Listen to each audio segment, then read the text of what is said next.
So this is a press conference announcing my intention to run for leader of the New Democratic Party, alongside labor leaders, peace activists, community organizers. It's so good. This is exactly the kind of people I want to be joined by, and very representative of the kind of work that we're planning. So I'm going to begin with a short opening statement, and then our panelists are going to speak briefly. And then I'll kind of close it up, and we'll open it to questions from any journalists that might be here. If you are on the call and you're a journalist, please make yourself known. We do have some of our organizers in the background, Zachariah Alistair. You can communicate with him, or Lucy Mayer. We also have a translator on board, Lucy Mayer, if there's anyone that wants translation as well. For people at home, you can submit any questions that you have for us, and if we have some time, we'll try and get to them. There's a Q&A box, so you can do that there. And I think with that we can get started. I don't see Maria here yet. Let me just have a quick check to see if she's joined us. Oh yeah, no, Maria is here. Welcome, Maria. Oh, wonderful. I'm here. Hello. Great. Welcome. Okay, so let's begin. So in terms of some clarity around why this press conference is happening, I've submitted my application to run for leader of the New Democratic Party. And this is a decision that I didn't arrive at lightly. I'm here because ideas that matter, ideas about peace, ideas about justice, about democracy, about dignity, we're at risk of being shut out of this leadership race. And I think that in a functioning democratic party, it's members that should be able to decide who runs and who leads. And instead, we've seen an unelected, secret 3-person vetting committee block a candidate advancing these ideas. This has happened without transparency, it's happened without accountability, and without a vote of the membership. And we believe that's wrong. I believe that's wrong. I believe members deserve much, much better. So that's why I'm here. I'm here to ensure these ideas, the ideas put forward by the many people who are in our audience today, remain in the race. And I'm here to insist that democracy inside our party actually means something, that it means something. You know, avant de parler de politique, j'aimerais partager un peu d'où je viens, parce que c'est la façon que je crois sur le pouvoir, le courage et la solidarité. Et moi, Bianca, je suis née en Uganda. I was born in Uganda. My father was a university lecturer, political science, active during politics, during a time when speaking out loud could cost you your life. And when I was still a baby, soldiers came to the university in Kampala, Makerere University, looking for him. And in those days, you know, you disappeared, and that was it. And they surrounded the building where they believed that he was staying. A friend, a relative, actually passed him in the hallway and quietly said, "They've come for you." And he escaped just by a hair. You know, they closed the gates shortly after. He fled across the border into Kenya, no passport, had to pretend he was a border person. And that was someone who lived on the border, rather. And that was the beginning of my life in exile. We lived in Kenya, then Swaziland, and eventually immigrated to Canada when I was 5 years old. And I grew up in Halifax, then Vancouver. And I had the experiences that one might imagine, including racism early on in life, and learning what it means to be marked as different, learning how deeply political everyday life is. And so when I was 10, I was lucky enough to be able to return to Uganda after the war ended, lived there until I came back to Canada for university at McGill. And I have lived here now for most of my adult life. But these early experiences taught me something really fundamental. They taught me that politics is never abstract, that it shapes who's safe, who's heard, who's forced to flee. And in Montreal, actually shortly after my father passed, I dedicated myself. I joined an anti-racist women of color collective to try and understand my experiences. At university, chaired the Canadian Federation of Students Quebec and was deeply, deeply inspired by the Quebec student movement, a total force to be reckoned with. And then went on to co-found and direct the Canadian Foreign Policy Institute, helped found the LEAP. I think many of you know about the LEAP manifesto, which I helped to coordinate the launch of. And I've been twice elected to the board of the Council of Canadians, where I presently sit. And through all of this, I've learned that change does not come from waiting patiently. It just doesn't. It's not something, you can't go through the motions. It comes from people being organizing together, moving in the same direction, and insisting on dignity. And when that happens, you'd be surprised at how quickly things can change. And so that belief is why I'm here today. So thank you again for coming. Thanks to the people in the audience. Thanks to the activists who've joined me. I'm going to pause there. I'll speak again at the end. But I do want to pause and just mention that we're joined by labor leaders, peace activists, community organizers whose voices are essential to this moment and underscore the importance of a campaign like this one. So I'm going to invite each of our panelists to speak briefly, and then I'll return for a short political statement before we open questions. So I'm going to hand it over now to Mike Palasek, former head of the Canadian Union of Postal Workers, to speak, also the communications lead for the campaign that I've been a part of. Welcome, Mike. Thank you, and good morning, everyone. It's still morning out here on the West Coast. I'm thrilled to be here today to kick off Bianca's campaign for leader of the NDP. And this is an opportunity for the party to redeem itself. We've obviously have been very upset that our candidate was vetted out. They gave reasons that we disagree with. Well, we have another candidate who can also champion these ideas. Bianca is someone I've come to know very well over the last few months. I've been working closely with her. She's exactly the kind of leadership we need. She's someone who is motivating, who's an organizer, who is an outstanding facilitator, who's great at bringing people together and putting forward momentum. And not just that, she has a stellar resume. She mentioned off the top some of her history, an incredible legacy of activism over the last 2 decades in this country. So I think Bianca is exactly the kind of person that can carry this forward. And it's an opportunity for the party to actually live up to its name, the New Democratic Party. Are we going to allow these ideas in this race, or are they going to throw at anybody who tries to champion a different path forward? Because I think it's fair to say that the path the NDP has been on was pretty decisively rejected in the last election. It's time to do things differently if we want different results. And I think Bianca is an excellent candidate to carry this campaign forward. Thank you, Mike. It's really been such an honor to work alongside you these last few months. Really, really, really wonderful experience. Next up, we'll be hearing from Maria Victor, member of the Canadian Venezuelan community. Welcome, Maria. Oh, thank you so much. And thank you for this invitation. I am also really honored that you have asked me to speak today.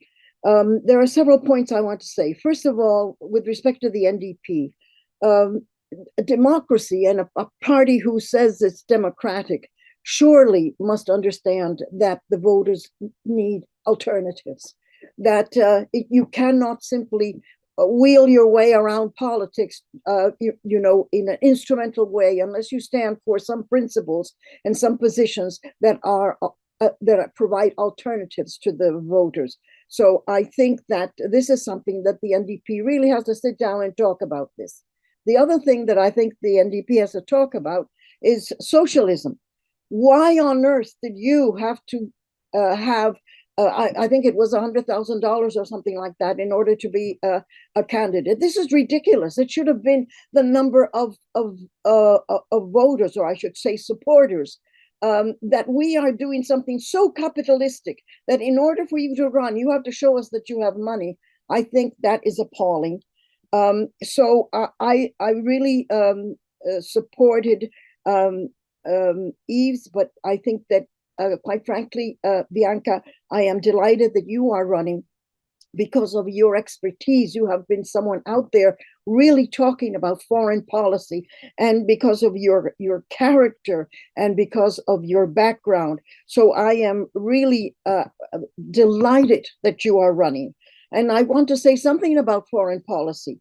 First of all, you are one of the very few people in public life that talks about foreign policy. The politicians don't talk about it very much. And when they do, it's about, oh, the United States and trade this and trade the other, but never with a broad sense of the world, which I think you bring.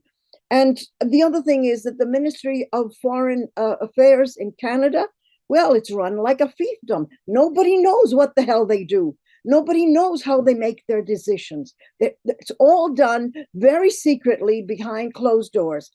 Unlike other ministries that have some sort of community or citizen participation, the ministry in Canada is run, as I said, as a fiefdom, and that has got to stop. And it will stop if we talk and we challenge and we ask about foreign policy.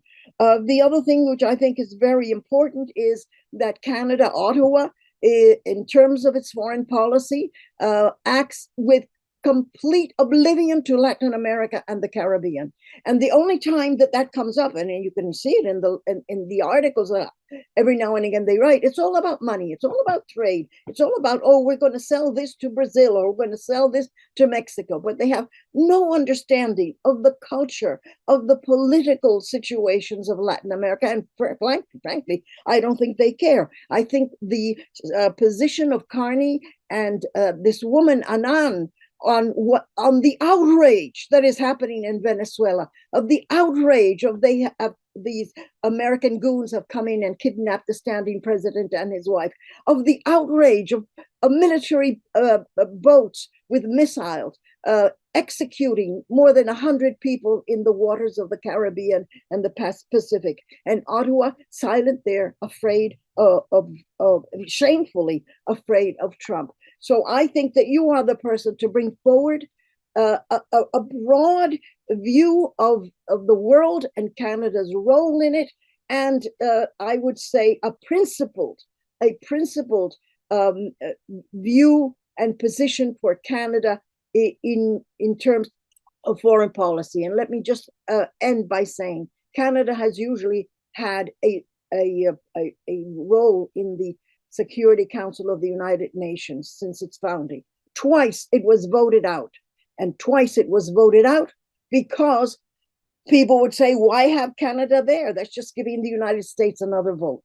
And so it's very nice to say elbows up, very nice to say that we're going to diversify from the United States in terms of economics, but unless we also diversify in terms of politics, particularly foreign policy, Canada also will be lost. Thank you very much, and I wish you all success, Bianca. Thank you so much, Maria. 100% internationalism is the only way forward. We can't say it enough. We cannot get through these crises as individual countries, and we can't generate the goodwill that we need either to move through them without that spirit and without that fight in us. So thank you for everything that you bring to that fight and for the analysis, which is vital to this moment. Next up, we're going to be hearing from Geoffrey Kaiti, activist, an artist, and someone who long worked with as part of Haiti Action Montreal and other things. Welcome, Geoffrey Kaiti. It's so wonderful to have you here. Thank you very much, Bianca, and thank you for bringing us some hope in a very difficult week when it was mostly bad news that was coming from what's happening in our world and the response of Canada to all of this. Indeed, I was elated when Yves Engler mentioned that he was running for the NDP because I always thought that the NDP has the potential of being a true progressive party in Canada, and unfortunately, cowardice have kept them from being anything less than diet liberal party. And I don't think that's what our country needs. And if it was blurry a few months ago, it is now abundantly clear to everyone that just being friendly to the bully is no guarantee that you're not going to suffer the consequences of a criminal taking over the White House. This is the world in which we live today, and it is appalling that in the so-called debate that the NDP had, you basically couldn't find anyone raising those issues that are central to our lives. Everyone in the world today is concerned by what's happening, and these folks apparently had a debate when all of these issues, socialism, dignity, which is something that you mentioned over and over and again, which has also been central to the activism that Bianca, Yves, and others, Tamara, have joined us over the years with the Canada Haiti Action Network or Solidarité Québec Haïti. In 2019, I was quoted in one of these articles saying, in Haiti, they, that is the United States, Canada, Europe, already have their puppet. In Venezuela, they have a president that they don't like, and they want to impose a puppet. That wasn't a prediction. That wasn't, uh, you know, that's just obvious. This is what they are doing. These kidnappings of presidents for access to natural resources are not new happenings, and we have not done what is our responsibility to do. And so when you have someone like Bianca who takes the risk. And I must say, this past year, 2025, was difficult for many of us in the world of activism.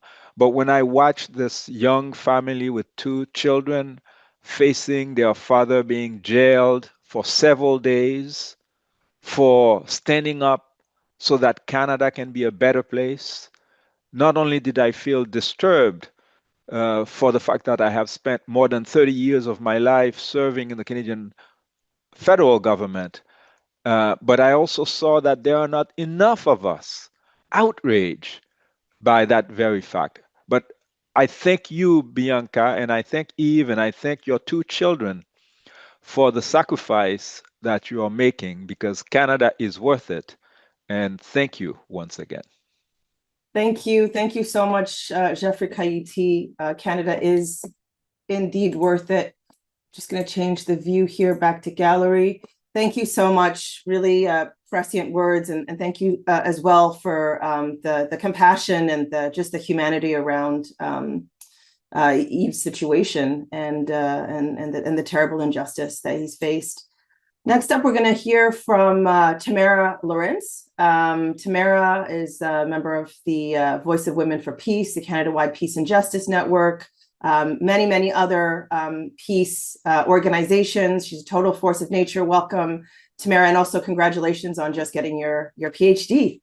Welcome, Tamara. Thank you, Bianca, and good afternoon, everyone. I too am thrilled that Bianca is running for leadership of the NDP.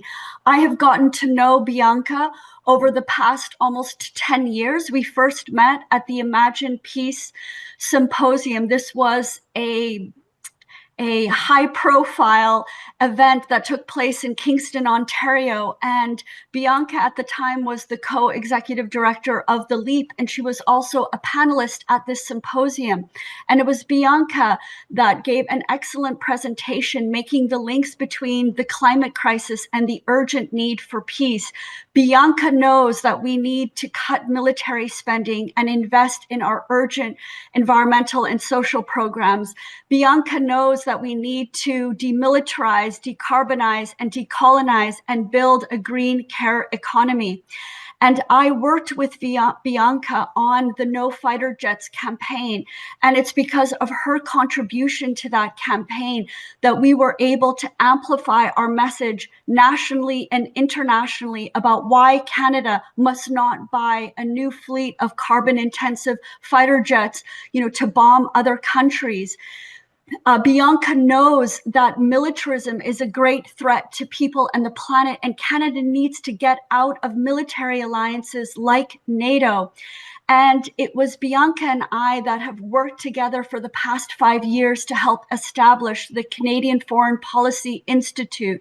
And it's because of her leadership that the Canadian Foreign Policy Institute has been able to expand its reach across the country and around the world.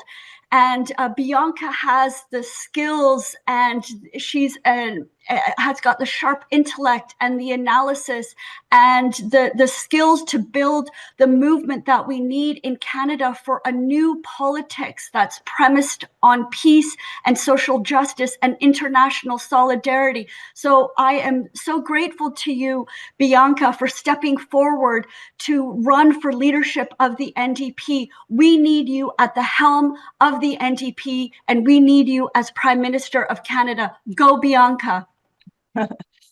Thank you, Tamara. Solidarity. Thank you. Thank you. Thank you. Always an inspiration.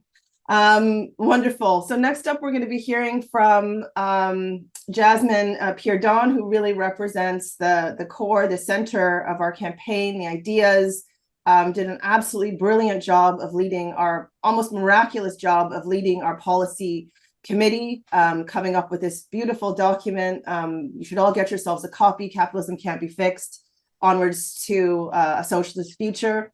I'd like to invite Jasmine to say a few words about that platform and the campaign. Yeah, thank you. Last summer, I worked alongside over 40 other activists, academics, and researchers, including Bianca. And we created the policy platform, Capitalism Can't Be Fixed: Onwards to a Socialist Future, which is around 45 pages. Our policies diagnose the current socioeconomic status of Canada and chart out a vision for the future. Our analysis is that capitalism destroys humanity and nature for the profit of very, very few people. Today, we are being told that economic growth through militarization must be prioritized before investment in social services. They tell us that the biggest threats we face are enemies abroad, yet wildfires destroy our communities, our public health system is collapsing, and Canadians are lining up at food banks for daily meals. Obviously, our real biggest threat is the neglect of people's basic needs. Homelessness, crime, unemployment, the punitive prison system, and chronic illness all carry enormous social and financial costs that hold our economy and human development back. Sustainable economic growth depends on people being healthy, secure, and educated, and this will provide good-paying jobs. We are proposing solutions and a vision for a future that is beyond one person or one leader. It is about proposing and fighting for an alternative economic system that is simply more just for people and the planet. Our policies and platform will not change just because we have a new leader. On the contrary, we released our policy platform months ago and have yet to hear any serious critique of our policies, giving us even more confidence in our vision outlined. Although we strongly reject the blocking of Yves' candidacy, we are here fighting with the aim of winning, not just for us, but for the working class and our future. So our campaign will not be demobilized or passive in the face of one rejection. We will face many obstacles going forward, and that's how we know we are attempting to change the status quo. So we're really lucky to have Bianca stand up and take this on. She's been integral to the campaign so far, and we have a lot of work ahead of us to do.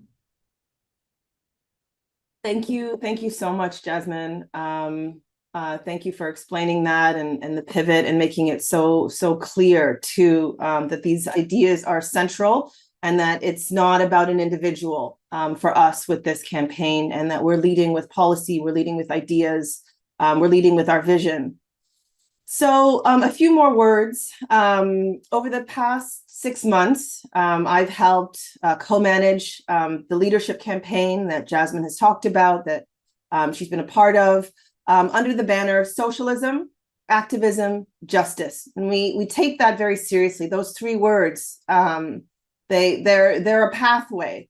And we've distributed thousands of leaflets, supported striking workers, mobilized against genocide, advanced demands like shutting down the tar sands, abolishing post-secondary tuition, converting corporate housing, real estate investment trusts into co-ops. And we've done this to show what the NDP can be. More than just a voice in parliament, a voice of people, a voice of the streets.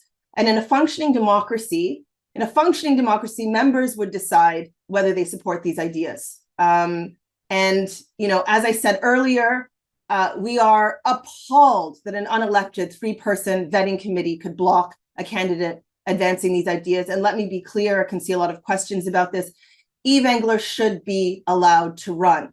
We are still pushing for him to be able to get onto the ballot. And if that decision was reversed, I would step aside. As Jasmine said, we are fighters. We're going to keep going, no matter who's at the helm of this. But again, this is us saying it is members, not a secret committee, that needs to decide who runs, who leads. And when it became clear that these ideas were being pushed out, activists urged me to step forward. And I did so out of a sense of responsibility and from being deeply embedded in this campaign. And so we're refusing to allow this race to be narrowed in such a way that some of these fundamental questions disappear. Questions like land back, shutting down the tar sands, which I've mentioned, but also whether capitalism itself is the problem, and that needs to be debated. It has to be debated. If we can't name things like that, we cannot figure out a way forward. There is no solution without naming the problem, and we have to be intrepid. The stakes are too high. So our campaign offers a real break with militarism, a real break with capitalism, and a vision of what comes next. So this is an economy.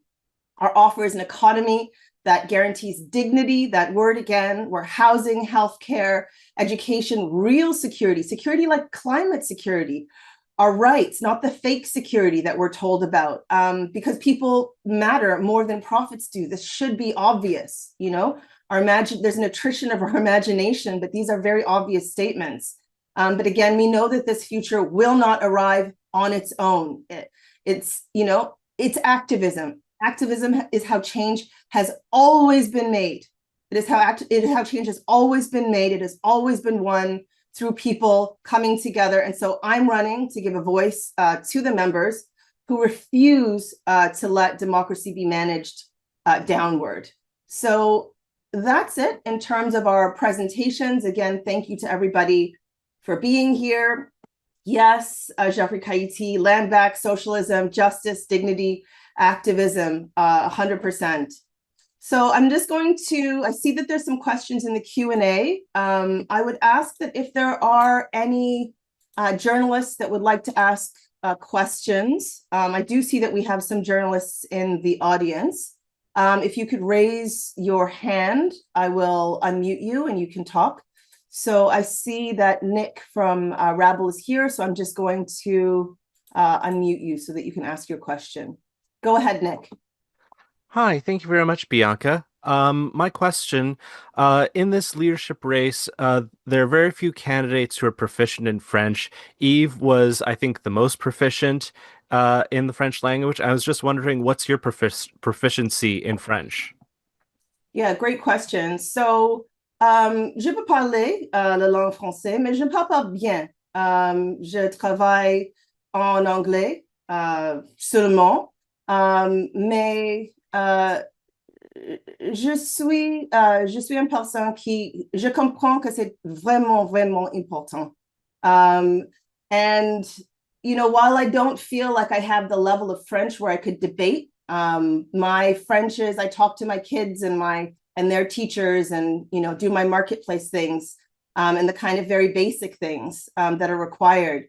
But I take it very seriously. And if, by some chance I was able to make it all the way, I would get there. Like I would brush this situation up and I would speak with the people en français. So that's where it's at. I'll be honest about that. My reading comprehension is good. But I do have a ways to go. Probably about the same as Avi Lewis, if I were to kind of get a sense of where the other candidates are at. Merci beaucoup. De rien. Merci beaucoup pour la question. Vraiment importante question. I see that there's a question from Will Adams. I'm gonna try and unmute you. Just give me 1 second. Hold on, I'm having trouble with this. Okay, I'm just gonna unmute Jessa, because for some reason I'm having some trouble. Jessa, please go ahead and ask your question. Thank you, Bianca. I put it in the Q&A, but I'm going to ask it here. I also have a follow-up. But you're starting a little bit late in the race. That's not news to you. Do you have a plan on overcoming that head start all the candidates have on you? I mean, specifically the financial hurdles that the NDP have put in place. They're big ones, right? I'm wondering, you've got a lot of people here from Yves' campaign. Are you going to utilize the resources they were able to gather, or do you have to start from scratch? Thank you. Yeah, great question. I mean, the truth is that they do have a head start. I mean, I'm going to let other people from the campaign talk about this as well. That's real. I think our campaign the campaign that I was a part of has always exceeded expectations. And it's always been about grassroots energy, about volunteers, about small donations, about organizing, about doing things quickly. So I think that, I mean, one of the things that we would do if I got through vetting, we would, I've talked to Yves about this, and, the money that has been raised for that campaign, the plan is to return that money. And if people wanted to donate to this campaign, which would be a new campaign, they could do so. And we would hope that they would do so. So it's an important question. We do have some hurdles ahead of us. But there's a lot of people that I am representing. And that's why I'm here, is because we have a mandate. We have people that believe in it, who have already showed up in great numbers. So we're not behind in that sense, right? But there is the reality of deadlines. I'd love to hear from other people actually on that question. Mike, Jasmine, what are your thoughts on this money issue? Well, there's no doubt about it that this is going to be a challenge.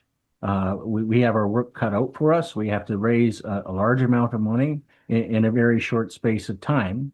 And how much the NDP drags their feet on the vetting process very much will impact that. We've got some concerns about that initially, and we'll be rolling out a plan to do that fundraising so we can move very rapidly in the event that she is past vetting, and we can fundraise properly through the NDP's official channels that they would like us to fundraise through. So I think we have enough of a groundswell of support that we can make that hurdle. It's a lot of money to raise, but there's a lot of support for these ideas. And I think that's going to translate into both excitement on the ground, but also people willing to put their resources in, not just their time. Thank you, Mike. Jasmine, any thoughts on this question about the hurdles, both money, but also in terms of energy, and the place that we're at right now? Yeah, well, I mean, as Mike said, we need to get through vetting first. So this is up to the NDP of whether or not they're going to allow Bianca to go through. But also this campaign is about the ideas and the policies. So we have resolutions that people are bringing to their EDAs to bring to the convention. That goes beyond this leadership race. And, we have policies in our policy platform that have been explicitly picked by other candidates and brought forward. And that's great. That's totally fine. We just want these ideas to go out there. So there are some, administrative issues coming up here, and there's going to be a crunch time with funding and everything, but we haven't had a problem with funding, actually. It's been maybe the easiest part of the campaign has been getting the funds. So it's actually the vetting that is the biggest hurdle here. Yeah, well said, well said. The vetting is our hurdle. Jessa, do you have any follow-up questions? Well, yeah, you seem to segue right into it, to be honest, now that you've seen the methods used to block Yves, do you anticipate passing the vetting?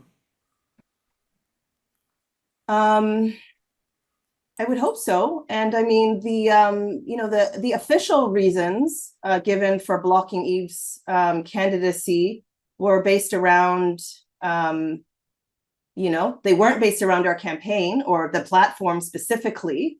And so I would hope that they would take the campaign and my experience on my own merits, and I'm my own person, and will be running my own campaign. And so again, certainly that's the hope. I'd love to hear from you, Mike, or anyone actually else, because I mean, it's a mystery to us whether we'll get through vetting, but we're going to follow the procedures that are required of us, and we'll do everything we can to get through. So yeah, I'd love to hear from others on this. Well, I would say that there is no good reason that Bianca should not make it through vetting. Frankly, her record and her character is unimpeachable. I think if she is blocked, it will be quite damning, and would be a demonstration that there was never democracy here to begin with, that these ideas were never going to be allowed. So I don't know if the party wants to send that message. I think that would be a big mistake. I think they've received an awful lot of pushback already for banning Yves from the race. This is a chance to walk that back. 100%. Yeah. Any other thoughts from any of our other panelists? I know that you haven't necessarily been deeply involved with the campaign itself, but do you have any thoughts on the NDP democracy and your hopes for democracy in the NDP? Well, if I can simply say that I really hope that we are not mistaken, and that there are wise people within the NDP still who can see indeed that this is redemption, an opportunity for redemption for them. And honestly, myself, when I found out that this option was available, I was kind of relieved, because really I was angry at myself that it took me that long to send the request to end my membership. And and I went online this morning and I saw several other people who said exactly the same thing. So really, I mean, and it's not out of people who are angry. Like I said, I've always admired the NDP and saw the potential, even at the time of Jack Layton. I remember at one demonstration, anti-war demonstration on Parliament Hill, we had the opportunity to exchange with Jack, and we were saying, why isn't the NDP on university campuses, pushing the agenda a little bit stronger? Like, this is all an opportunity for the NDP, but not the current campaign that they're running, that is so cautious. They want to be taken seriously. Like, the serious people who are in politics today are no examples. I use the word serious, of course, you know what I mean. Really, we need something else. We need what Bianca represent. That is, all the Liberal Party making fun of the concept of feminism, calling their foreign policy feminist foreign policy. This is really so disturbing on so many fronts, right? Now I wonder how they address the fact that this brave woman, Delcy Rodriguez, who is acting president of Venezuela. I would like to see what the Canadian feminist foreign policy deals with this situation, or how they dealt with Dilma Rousseff in Brazil, or the woman who was in charge of the Famille Avalas party in Haiti. It was always fake. And that's why these women left the Liberal Party. But the NDP did not pick up anything from that. Okay, the NDP just sat there and just, be another Liberal Party. We need a real Democratic Party, and socialism, I think, is what it needs to be anchored on. Bianca, please, please, the lawyers, whoever is around you, who can make sure that you get approved, please do what is necessary. It's urgent. Thank you. Thank you, Jeffrey Kaiti. Maria.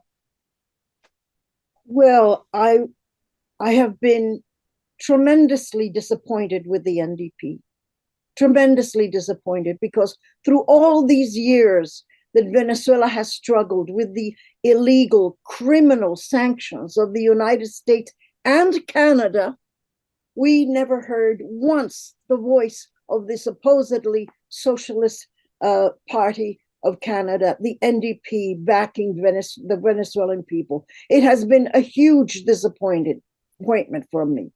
And now, of course, we have this outrage. And again, I haven't heard very much, except from Charlie Angus, who is not now within the party. He's outside, I think.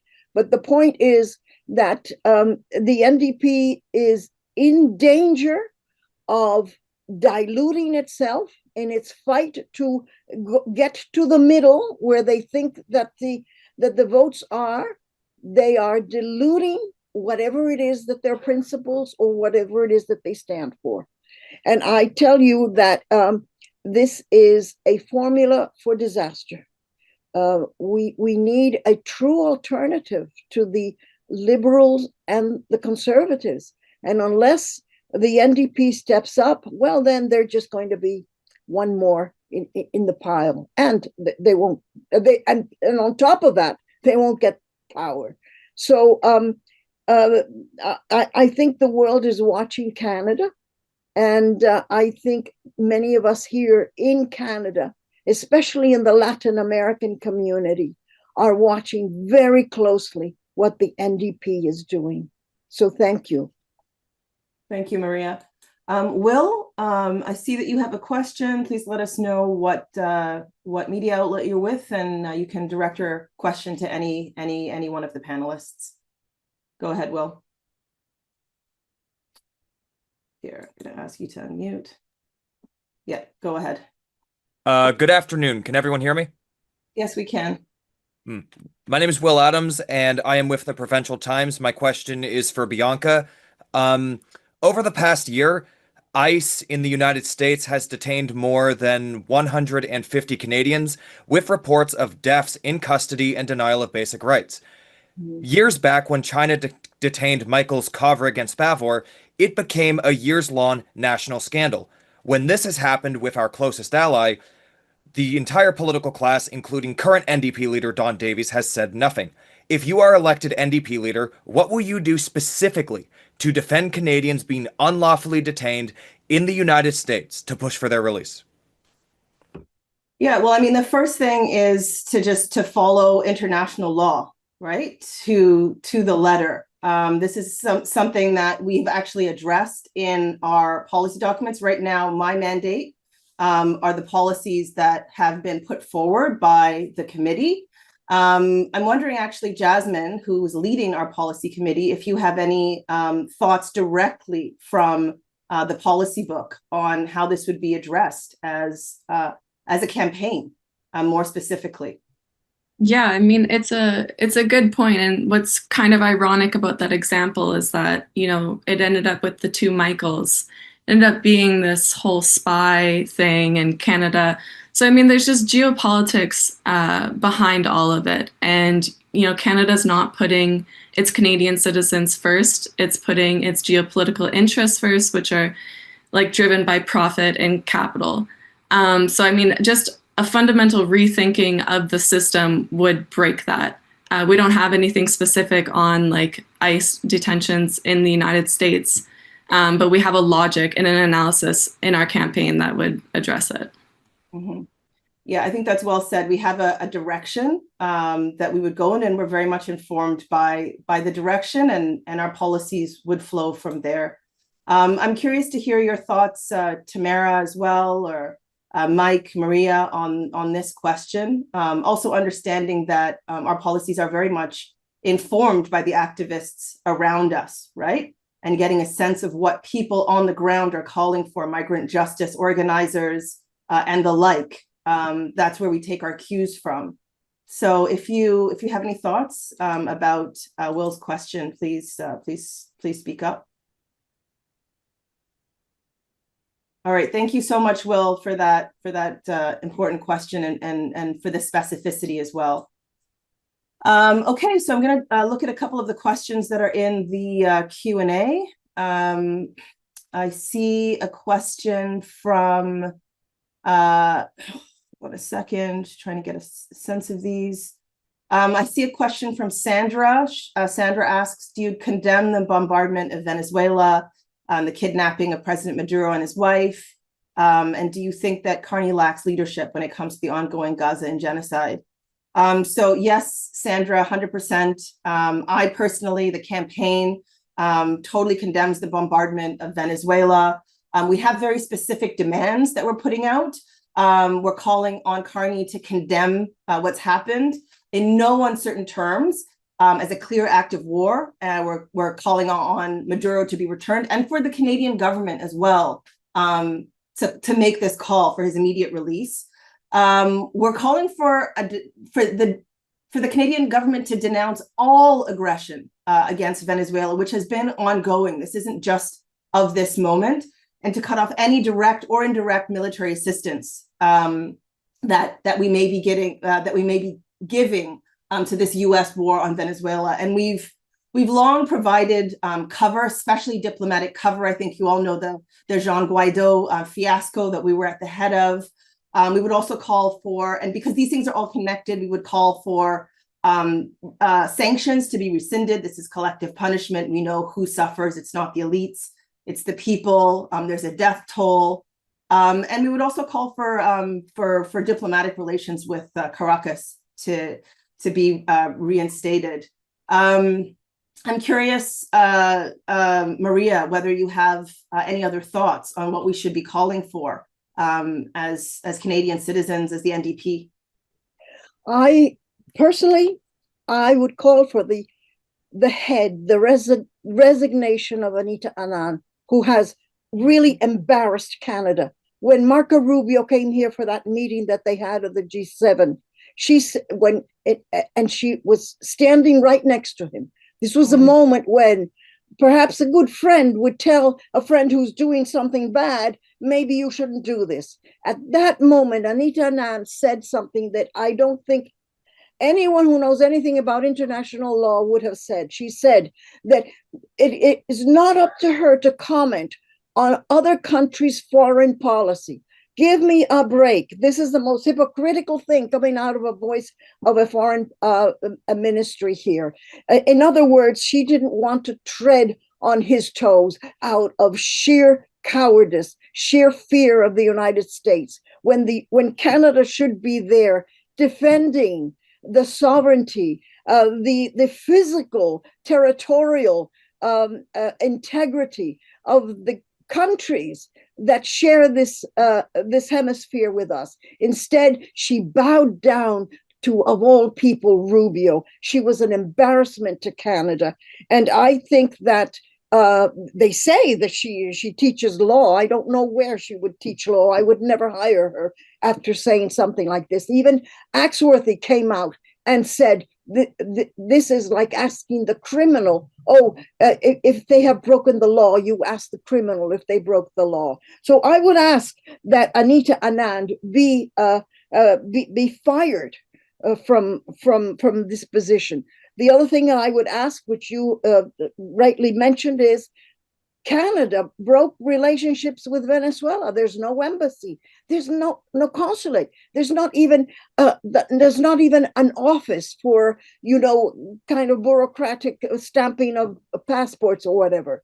So in other words, what happens in Ottawa and what happens in the press here is that they depend on the United States to tell them what is going on in Venezuela. So there are no eyes. There are no Canada eyes in Latin America. There is no eyes of Canada in Venezuela. They rely on Reuters and whatever Washington wants to feed Ottawa. So I would very much urge the NDP to ask that we get another foreign affairs minister, and that we reinstate the embassy of Venezuela in Ottawa. That would really be something to show that we are different from the United States. Thank you very much for the opportunity. Thank you, Maria. We also have another question here. Do you think Carney lacks leadership when it comes to the ongoing genocide in Gaza? Yes, yes, a million times yes. Carney lacks leadership and has provided much cover for the genocide. Our platform explicitly and repeatedly rejects imperialist war and militarism and oppression. And this genocide in Gaza has been central to the work that we're doing, central to our organizing. We have a very clear 10-point platform demands specifically around Palestine, and they're all Canada specific, right? Because we have to center ourselves. So some of these are things that others are calling for, like banning arms sales to Israel. We're also calling to revoke charitable status of groups that are funding ethnic cleansing, apartheid, war, or the Israeli military specifically. We're calling to abolish the terrorism list, which has been very anti-Palestinian and arbitrary, and has the standard legal burdens of proof are not there. We've been calling on Canada to follow its own laws to enforce the Foreign Enlistment Act, stop Canadians joining the Israeli military, prosecute those who do. They're killers.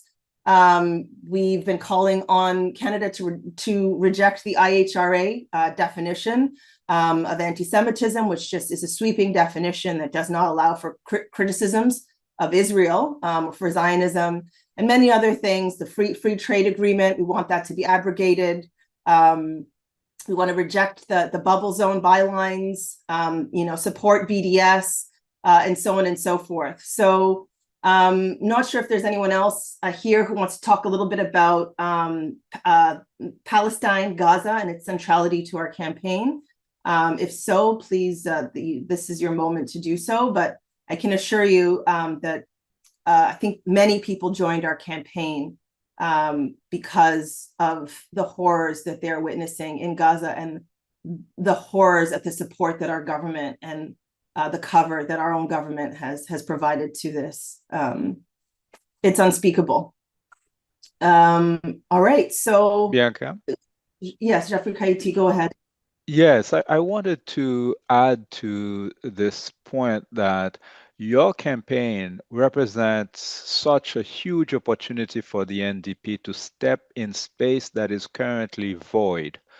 That is, in the last few years, I worked on university campus, and it was evident to me the divide between what the administration, who were scared, were doing and how they were standing and cowering, as opposed to the student body, and brave professors who wanted to stand against the genocide that we were all witness to.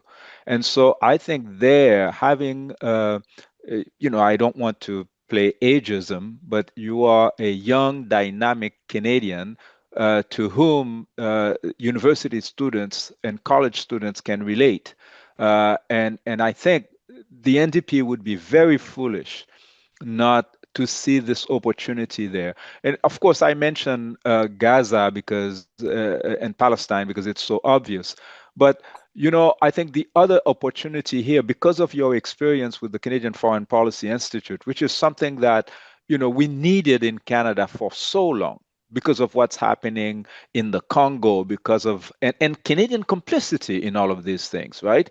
And I think your campaign goes beyond the party politics of the NDP because of the need for people-to-people solidarity, genuine connections, so that Canadians, what we live through the Canada-Haiti Action Network, the raging grannies that I met in Halifax or in Vancouver and Victoria and Ottawa, who, when they told me that, well, Jean, what you're saying to us about what's happening in Haiti is disturbing. I used to say to them, well, don't just trust me, buy an airplane ticket and go yourself. all the time thinking that they're not going to do it. Well, many raging grannies did go to Haiti and they suffer themselves. So I think your campaign has this opportunity to help Canadians go to Colombia, go to Haiti, go to Venezuela, see for themselves, so that our foreign policy cannot be, something that people are writing in an office in Ottawa when they have no idea what they're talking about. Thank you. Thank you. Yes. I mean, so many good points there. I mean, universities are contested spaces. They are dynamic places. Students are learning. They are curious. They have time. They have energy. And they're figuring things out. It is such an important space of resistance. Many of the people that we see on, supporting Gaza, many of the people who were part of Haiti Action Montreal, these were students, young people. And I think that one of the things, and this is why activism is so central, such a central pillar, is, for all of his faults, I remember a quote from Bill McKibben, who, was asked by all these activists, who were feeling very disenfranchised and alienated, how can I as an individual make a difference? And his response was, stop being an individual, right? And I think that is the response. I think that's the alienation. I think that's the hopelessness. It's this sense that we have no power. We can't do anything. We can't on our own, but we have a tremendous amount of power as together, especially if you're on the right side of history, even with all the propaganda that's out there. Ultimately, the truth does see the light of day, but we have to get organized. And I think another thing that you had said, Jeffrey K. teaches about the different issues. What we need, and this is why naming socialism, naming the systems is so important, is there are so many issues. And people say, well, how can you address all of this? Well, they're all connected. How can you not address this and that? And it's the same thing, right? And I think if we don't have people that are able to articulate that, weave it together so that people can understand that if you're opposing a coup in Haiti, right, you're opposing climate change, you're a labor activist. These things are all connected and they make way more sense. And so we need people who can communicate these ideas, who are unafraid to, but it starts with looking at the problem in the eye, and then it becomes a lot simpler, right? It's very complex and impossible to deal with if you don't think in terms of systems. So thank you for all of those for all of those comments. We have some questions about labor specifically. We have a question. Someone said you haven't brought up labor yet, and there's someone who says, "What are your plans to bring labor on side?" Something about there was a question I saw in here about socialism and whether this would be part of our platform. Sorry, I've lost. There's so many questions now. Sorry, I just can't keep track of all of them for all of my. If you'd like, I could speak about the labor comments. Yeah. Yes, please. Yeah, that would be great. Yeah. So this webinar may be focused a bit more on the internationalism and socialism side of our platform, especially just with everything going on. But as Bianca just said, there's a direct connection between the jobs that we have here, what they produce, and what happens in the rest of the world. And we need to make that connection clear, so we're not just looking at what is a good paying job in Canada, like I've talked about recently, is coal export facilities providing high paying jobs. Okay, yes, that's great for the labor market, but what about the greenhouse gas emissions? What about the coal dust going through communities? So that's why we're trying to get this more holistic perspective out there, but that doesn't mean that we're ignoring labor. So as Ted put into the chat, we have a Green Workers program. We have a whole section in our policy platform on workers' rights. We believe in communities and workers controlling their own workplaces through democratically elected councils, stronger labor rights, guaranteed union access, sector-wide bargaining, national workers' assemblies. We're calling for an assembly from artists for AI, for example. We repeat this all the time, but you really have to go into this policy document, because when you say you're not talking about this, we have to kind of talk on this bigger, broader internationalism or socialism perspective, just because everything is connected and we have so many details within our policy platform. We can only talk about so many things at once, but yeah, I highly recommend just going in there and looking through what you want to see. If something's in there or something's missing, just send us an email. A lot of people have done this over the last few months, saying, hey, I would really like to see a policy on this. So yeah. And we have a question, would Bianca reestablish socialism in the NDP constitution? Again, this is, would we reestablish socialism?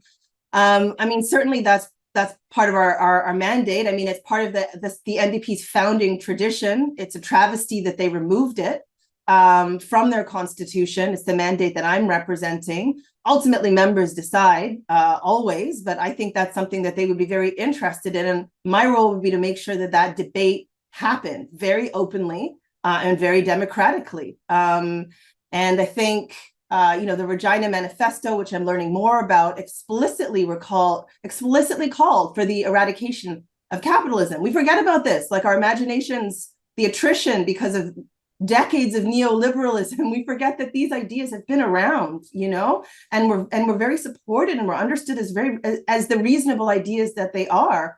And, over time, this language has been softened, but it hasn't been softened through mass debate. It's been softened through suppression, through elite decisions. And I think our members deserve to revisit those roots. They deserve a chance to revisit those roots and deserve, what they want their party to stand for today. So definitely we would reopen that question and we would push for it. I see there's some questions. Well, Mike, actually, I'd love to hear from you if you have anything that you'd like to add on this question of labor. No. Okay, I'm gonna just move on. Barry, I see that you have a question. I'm gonna unmute you and let you ask your question. I think Mike just froze, unfortunately. Go ahead, Barry, ask your question. Barry, you can unmute yourself now and ask your question. Okay, can you hear me now? I can, yeah. Okay. Good afternoon, everyone. It's tremendous to see so many people at this event. I'm a co-manager of the campaign, and I'm also on the editorial board of Turn Left, which is the publication of the Socialist Caucus, and of Red Review, a monthly magazine of socialist action. I just wanted to ask about how this campaign is more than an individual fighting for a position. It's a movement that strives for the transformation of the labor movement and the workers' movement writ large. At the convention, what will the campaign, the Socialist Caucus campaign, with Bianca for leader, or Yves if he's reinstated, doing with regard to policies? I know that there are some 11 policy resolutions being circulated across the country right now. And I'm also aware that there will be a dozen or 24 candidates for federal NDP executive to show that this struggle for socialist policy, for internationalism, for democracy, for an end to war, an end to the profit system, to abolish the billionaires, this is going to continue. So what is the plan going forward for policy and candidates at the NDP federal convention at the end of March in Winnipeg? Yeah, I think this is an ongoing question, which, Barry, I think you actually have a lot more information on this than I do, as you've been doing so much to organize that aspect of the campaign. I see that we've lost you there. So I actually think you're best placed to answer your own question, but organizing is happening. We're organizing towards Winnipeg. Right away when Yves was, when his candidacy was blocked, we did a press conference immediately following that, where we said, he's going on tour, going to continue talking about these ideas, and we're going to be organizing. This was before I even threw my hat in the ring. We're going to be organizing all the way until Winnipeg. We're going to have our policy decision, including getting rid of this secret, vetting committee, right? And having far more democratic processes in place. But that is in the works. There are deadlines that we have to meet. The policy committee has put together a number of of policies that we're going to be bringing there. We need people to be there to push for those. And I think it's a really good idea for people to stand for election for the various positions that exist. So, I mean, I think that's, yeah, the Engler bus. Gabby, who's our volunteer coordinator, talks about the Engler bus. I don't know if you know that song. It's from the Venga Boys, the Venga bus is coming. Ba-da-da-da-da-da-da. So we're talking about the Engler bus, which we're gonna have to, yeah, figure out, you know, I don't know what we're gonna call it now, but we're still calling it the Engler bus, and the Engler bus is coming. And it is coming to Winnipeg, and we want you all to get on the Engler bus, which may or may not be renamed. We hope that they will overturn this decision. Okay, so we're on the hour, and again, I feel like that might be lost in this discussion, which is that we are still pushing for Yves for Yves to be able to run. This is part of us saying we're not going to go down without a fight. Like, these ideas are too important. We haven't given up on Yves. We haven't given up on his candidacy. If anything, this is us showing that, like, this doesn't end with Yves being blocked. This doesn't end with that. So I feel like it's important for people to grok that and to understand what we're doing, and to see that this is more than one person, but to also understand that we are going to follow the rules, you know, and that if I'm vetted through, it will be its own campaign. But our ideas are very, very similar, and our policy platform is the same. We have a question about what is Bianca's position on Ukraine, asks Henry. It's great that Tamara's here, because Tamara's done tons of work around this. I mean, myself specifically, as the former director of the Canadian Foreign Policy Institute, what we were pushing for was an immediate ceasefire. We're pushing for diplomacy above all else, a negotiated peace. We do not believe that more weapons will bring peace. We think that this prolongs the war, increases the human cost, in particular, the cost to Ukrainians and Ukrainian life. I'll leave it at that. We have more, more thoughts on this, but that's really the center of it, is that we should be a force. Our country should be a force for diplomacy and de-escalation. We don't want to be another cog in the wheel of the war machine. We want to take money away from the war machine and put it to health, to food, to standard of living. We need to defund the war machine. We need to delegitimate the war machine. And I'll let Tamara also answer this, because she is an expert when it comes to peace and justice.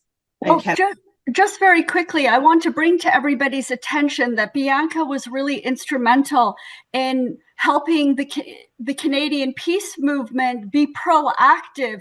In the fall of 2021 and in early 2022, the Canadian Foreign Policy Statement was mobilizing to call on the Canadian government to not escalate the crisis that was unfolding in Ukraine. I mean, we saw where this was leading, and Bianca helped us with webinars and national days of action to say Ukraine needs to stay neutral and not to join NATO, and this was critical. And also, we did these webinars and media advisories and briefings to members of Parliament, action alerts to say, use diplomacy, use dialogue, do not send weapons to Ukraine, end this conflict diplomatically.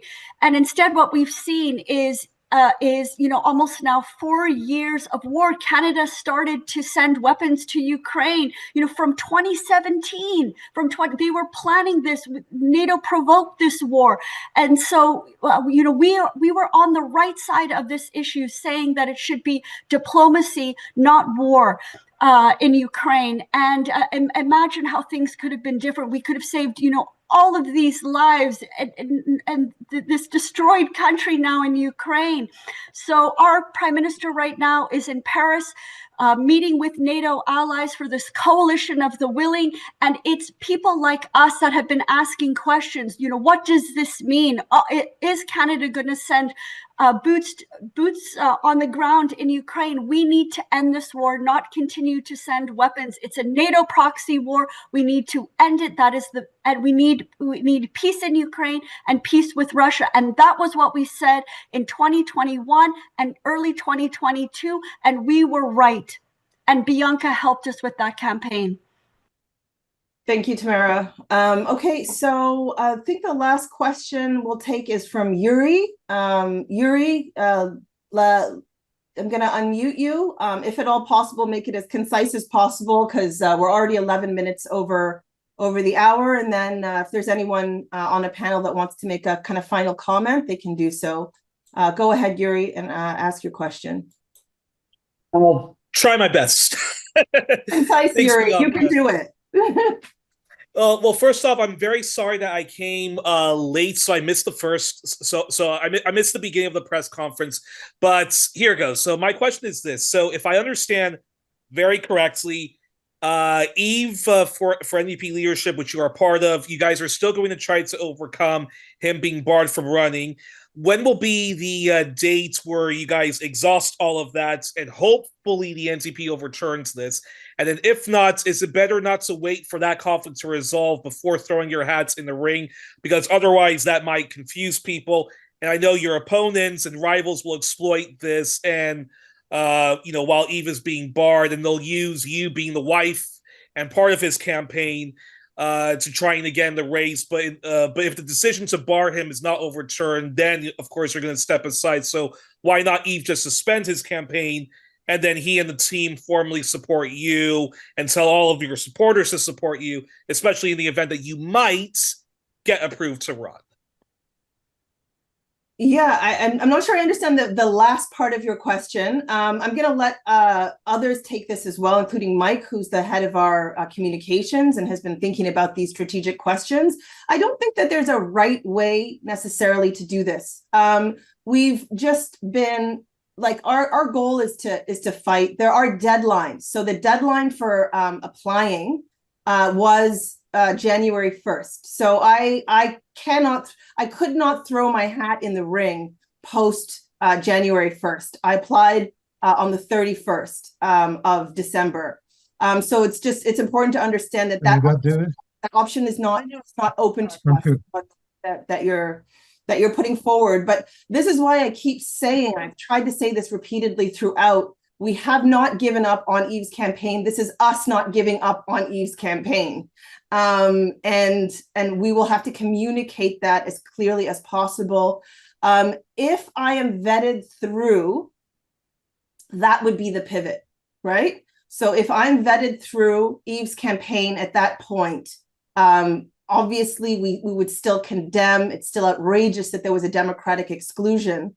But it is at that point that I would start to campaign it in earnest, is if I get through vetting, I will begin a campaign in earnest, separate from Yves' campaign. It has to be separate. I'm a different person. What is the same is the mandate. But up until that point, we are demonstrating, protesting hard against Yves' exclusion, and we want that decision to be overturned. We are still calling on people to get in touch with the federal council, and we will continue protesting. Stay tuned.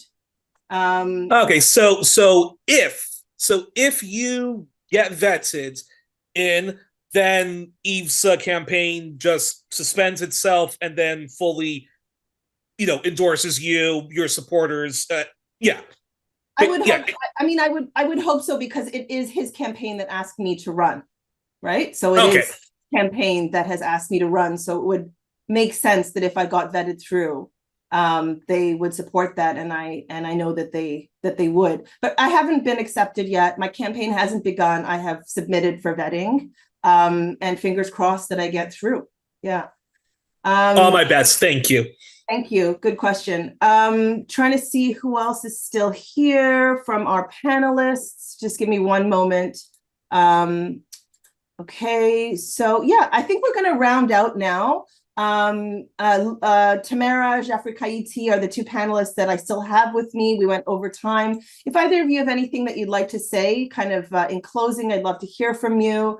And other than that, it's been a wonderful press conference. Thank you for your questions, journalists. Thank you for your questions, audience, and for simply being here and for continuing to support these ideas and for staying dynamic. Tamara, Jeffrey Kaiti, any final thoughts? Thank you so much, Bianca, for stepping forward and championing this socialist platform that's, like I said, based on peace and social justice and mutual aid and international solidarity. We just absolutely desperately need it in Canada.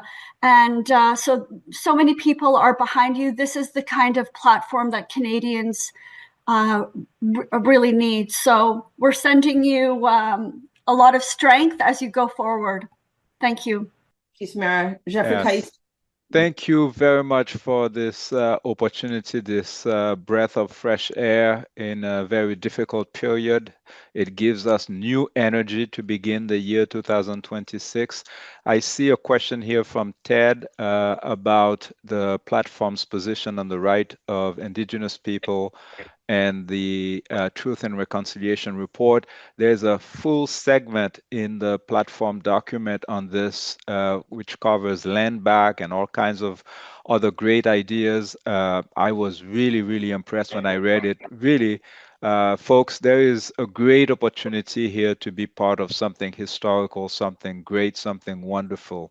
Thank you very much, Bianca, for your courage and for doing this. Thank you. Thank you, Jeffrey Kaiti. Thank you, Tamara. Thank you to everyone that was here. Maria, Jasmine, Mike Palisak, thanks for your clarity, your courage, and for just lending your voice so generously in this difficult time. Thanks to everyone who joined us today. Thanks for trusting members and insisting that the future that we live in is something that we all get to debate and shape together. So thanks again. Peace, everybody. Solidarity. Thank you, Zachariah. Thank you, Lucy, for being there in the background and holding it down. Land back, solidarity, socialism, activism, justice. All right, everyone. Peace.